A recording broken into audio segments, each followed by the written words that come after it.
My wife snapped at me in front of her rich friends. You can't even satisfy me, let alone provide for me. I smiled, paid my share, and walked out. That night, she showed up crying, but my new girl opened the door. Let me back up. 3 years ago, I thought I'd won the lottery. I married Clara in a hall where the chandeliers looked like they'd been shipped in from a royal palace. She worked in high-end fashion.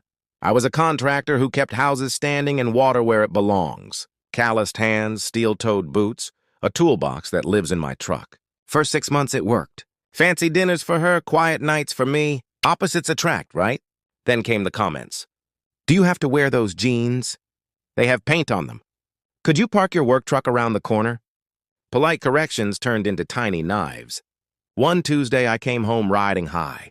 I'd just finished a kitchen that looked like a magazine cover. Clara didn't even glance up from her laptop. Why can't you get a proper office job like Marcus's husband? She asked, like she was asking me to grab milk. I tried to laugh it off. Marcus's spreadsheet won't save him when his bathroom is flooding at 3 a.m. She didn't laugh. It's about status, she said. Respect. That was the crack. It widened fast. A week later, she texted, dinner with her inner circle, Olivia, Bianca, Sophia, and their luxury-titled husbands. Wear something nice, she added. Please try to make a good impression. I put on my cleanest button-down, the dark jeans without holes. She sighed like I'd tracked mud into a gallery. By the time we reached the restaurant, one of those places with 4 forks and waiters who glide, I already had that feeling, the one you get before a storm. The table talk was a travel Olympics, Monaco yacht weeks, Amalfi villas with private chefs, a sustainable luxury eco-resort in Bali for 20 grand a week. Then eyes swung to us. Clara's hand tightened on my knee, a warning squeeze. I smiled. Lake Michigan, I said. Cabin, fishing, burgers, campfire. Cost us $600. Best sleep I've had in years. Silence. Then that word, rustic, like I'd said we slept in a ditch. I kept it light. I like vacations I can enjoy, not perform for the internet. Another squeeze on my knee, harder now. Then Clara laughed a little too loud. Mark just doesn't understand the finer things. He's very practical. Practical keeps the lights on, I said. Also the roof attached to the house. Her jaw tightened. She lifted her chin and, with the softest voice and the cruelest aim, said, The problem with Mark is he's content with mediocrity. He just fixes things and calls it a life. Then she turned to me, eyes like glass. You can't even satisfy me, let alone provide for me. The table gasped. Even Frederick, the yacht guy, choked on lobster. I didn't argue. I stood, set $42 on the table. Steak and 2 beers, I said. The rest of you financial gladiators can split the other $600. I slipped free of Clara's fingers and walked out into clean night air that felt like oxygen after months underwater. Best $42 I ever spent. By the time I pulled into my driveway, the texts had started. First angry, then pleading, then practical. Olivia had to cover my part of the bill. The irony was loud enough to hear without reading it twice. I cracked a beer, watched baseball, slept in the middle of the bed for the first time in months. Morning brought 43 notifications and 0 regrets. We split within the week. Clara packed 3 boxes and left with a flinty, "You made me look terrible." I spent Saturday fixing a stranger's bathroom and Sunday fixing my own dripping faucet. At Home Depot, in the plumbing aisle, a familiar voice said my name. Mark? Laya, college friend. Nursing program back then, now an ICU nurse. Paint samples in her basket, hair tucked in a hoodie, smile like we were both in on a joke. We swapped war stories. Her keeping people alive through chaos. Me saving houses from YouTube-inspired disasters. You started your own company? She said. When I nodded, her face lit up. That's incredible, Mark. She said it like a simple truth, not a sales pitch. I hadn't realized how starved I was for that tone. We traded numbers. Wednesday coffee turned into 2 hours of talking like we'd never stopped. She remembered my coffee order, black with 2 sugars, and bought it without making a production of $3. I told her I was separated. She didn't gawk, didn't pry, didn't perform empathy. She just said, "That sounds hard," and meant it. We saw each other again. More coffee. Then a Twins game where the bullpen tried to kill us. Then she came by with Thai food and a bottle of wine because you look like a guy who's been living on cereal. That's the night Clara showed up. It was October. Clear and cool.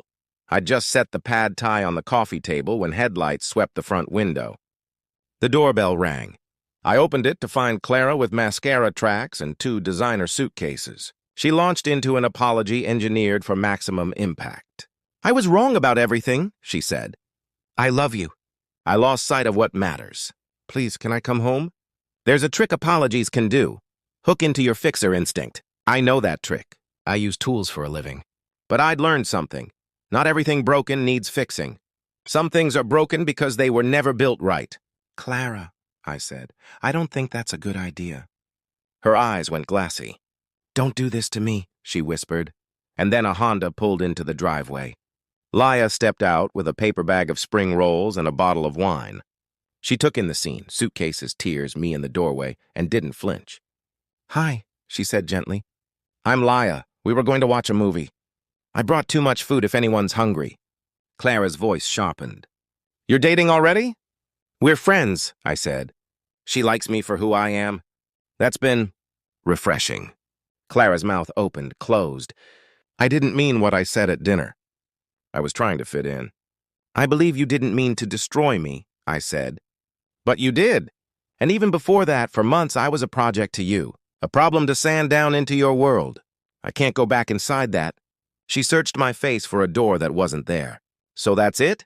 You're throwing away 3 years of marriage?" "I didn't throw anything," I said. "You did. I'm just acknowledging the ruins." She stood a long time, then lifted her suitcases and walked to her car. I watched the brake lights at the stop sign, 2 red eyes, then gone. When I turned back, Laya was still on the porch. She handed me a spring roll. "I'm sorry," she said. "Don't be," I said. "You might have saved me from making a very bad decision." We ate on the couch, drinking wine from mismatched glasses. 1 actual wine glass, 1 mug that says, "World's Okayest Contractor." I told her the whole story. Her face cycled through horror and outrage. "She said that to you in public?" "Yep. That's not a slip," Laya said. "That's cruelty."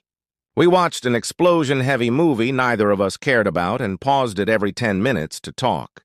She told me about nights in the ICU and the supply closet where she cried her first year. I told her about the man who insisted on installing his toilet the faster way he learned online. She rolled her eyes. WebMD for plumbing. Nights turned into weeks, and weeks turned into a rhythm. Clara called a few times. Each call contained less strategy, more air. She moved back with her parents, then texted that she'd accepted a job in Chicago. When Olivia, one of her holy trinity, texted to announce the move like it was breaking news, I wrote back, "I hope it works out for her," and meant it. Laya and I didn't rush anything. We made dinner and talked about the kind of days that shake you. She'd listen to my stories about clients and drywall dust and then say the thing that mattered. "You built something from nothing, Mark. That's not mediocre." 3 months after the dinner, Clara filed the papers. Clean, uncontested, no dramatic asset split because we'd never woven our money into one rope. I signed on a Thursday, then took Laya to Minnehaha Falls on Saturday. We sat on a cold bench with hot coffee from a thermos and listened to the water smash itself into mist. "How does it feel?" she asked. "Like taking off a jacket that never fit," I said. "Relief and space." I looked at her. "Room for better chapters." She smiled like she already knew. "Here's what I learned, the thing I wish I'd known at that chandelier-soaked wedding. It's not about the room you stand in or the people who nod when you say your job title. It's about who treats you like a person when the title and the room fall away. It's about the friend who remembers your coffee order, the nurse who brings too much Thai food without making you feel small, the quiet laugh you find in your own living room when you finally choose yourself." Clara got the life she wanted, cities where status is a sport. Maybe that's where she'll be happy. I got my house, my work, my peace, and eventually a woman who thinks a well-hung cabinet is poetry. Sometimes the best revenge isn't a speech or a scene. It's paying your 42 lars, standing up and walking toward the door that leads back to yourself. And if months later your doorbell rings and an old hurt shows up crying, well, it's nice when someone kind opens the door beside you and says, "We have spring rolls." I don't know if that's love yet. I do know it's respect.